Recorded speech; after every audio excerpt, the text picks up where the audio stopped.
kementerian baru yang hari ini sudah mulai dilakukan penugasan seperti apa untuk Patri sendiri?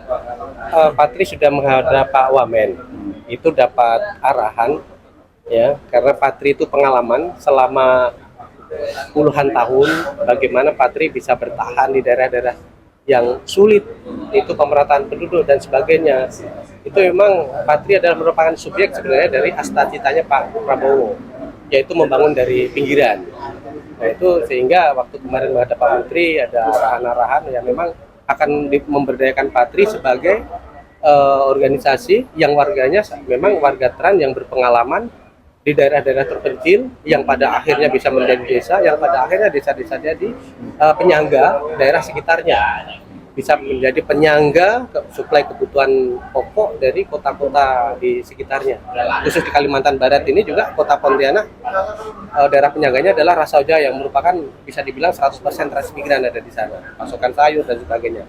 Nah, di semua daerah mirip-mirip seperti itu, sehingga dari Pak Wakil Menteri sendiri mengharapkan dari Patri ada satu proposal bagaimana nanti ada satu penempatan transmigrasi dari mulai rekrutmen sampai dengan penempatan sampai dengan bagaimana cara menyiapkan lahan supaya program transmigrasi yang akan datang apabila memang tahun ini tadi Pak Kadis nyampaikan belum ada informasi apakah ada atau tidak program pemberangkatan transmigran, tapi saya yakin yang akan datang ada, dan itu apabila proposal itu adalah membuat Patri yang mana Patri sangat berpengalaman, ya saya harapkan itu bisa merupakan satu sinergi yang baik antara pemerintah dengan dalam hal ini Kementerian Transmigrasi dengan Patri supaya bisa menjalankan program transmigrasi ini tepat sasaran.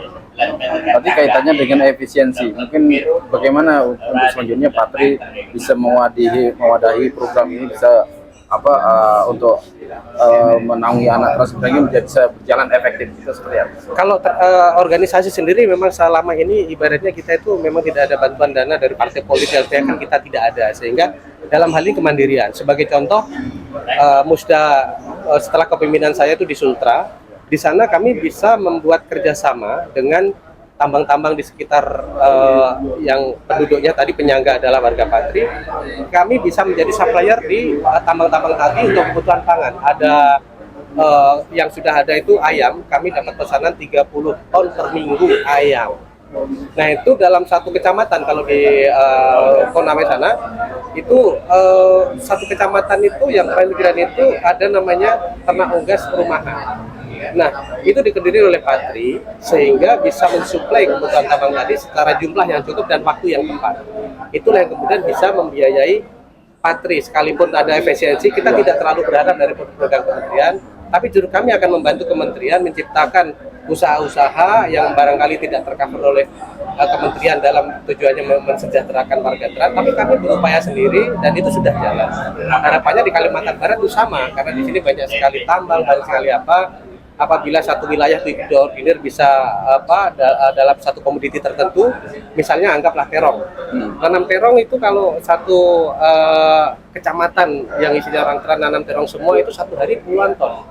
Nah di perusahaan-perusahaan tambang besar itu mereka itu perlu tidak kurang 10 ton per hari. Jadi kalau ada banyak tambang berapa puluh ton terong yang harus kita supply, itu baru satu komoditi. Nah itu apabila itu dijalankan, sekalipun pemerintah ada efisiensi, kami tidak terlalu terpengaruh karena efisiensi kan di pemerintah. Kalau kami warga Trans justru adanya efisiensi ini tidak ada bantuan-bantuan nih dari manapun, ini kami berlatih mandiri dan kami mampu karena memang kami sudah diajari bagaimana cara menghadapi masa-masa sulit. Sudah dijalankan di Sutra, Kalbar nanti juga akan ada seperti itu, dan nanti di seluruh DPD se-Indonesia akan diciptakan pola-pola bisnis serupa yang mana itu nanti bisa mensejahterakan warga Patri dan tidak tergantung anggaran-anggaran dari pemerintah. Artinya upaya dorongan itu sudah untuk di Kalbar seperti apa? Apakah sudah dimulai atau? Kalau di Kalbar itu sudah dimulai, yaitu ada beberapa, misalnya kalau di daerah Ketapang terutama itu banyak sekali tambang dan itu perlu suplai pangan. Nah warga sekitar seperti Sungai Melayu itu banyak itu warga Trans yang bisa mensuplai ke Kendawangan misalnya, itu banyak. Nah selama ini kendalanya begini, tambang itu dia menginginkan misalnya satu bahan pangan, misalnya tadi terong atau timun misalnya, dia ingin satu jumlah yang akurat, misalnya per minggu bisa nyuplai 1 ton misalnya atau 2 ton atau berapapun, tapi dia harus jumlahnya tetap, waktunya tepat. Jadi tidak boleh hari ini bisa suplai 10 ton tapi minggu depan nggak bisa lagi. Dia harus continue. Nah, disitulah bisa membuat kontrak. Kalau tidak bisa secara kontinu, perusahaan-perusahaan tambang ini tidak bisa membuat kontrak.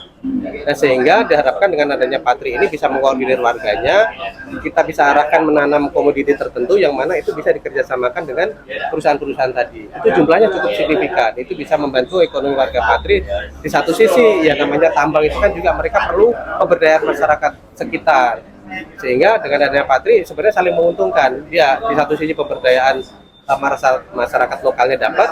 Nah, di satu sisi petani yang di sekitar itu juga kesejahteraannya juga ikut terangkat dengan adanya pabrik-pabrik dan tambang-tambang itu.